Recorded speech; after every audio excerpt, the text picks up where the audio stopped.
Qui anava a dir-me que em presentaria a l'alcaldia d'Alcoi?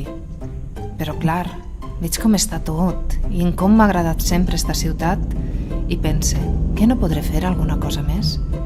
Quin futur ens espera? Alcoi està estancat des de fa anys i necessitem avançar, pensar en com podria ser la ciutat si es feren les coses bé. Està clar que tot no canvia d'un dia a l'altre, però és necessari anar millorant. De veritat creiem que ja està tot fet?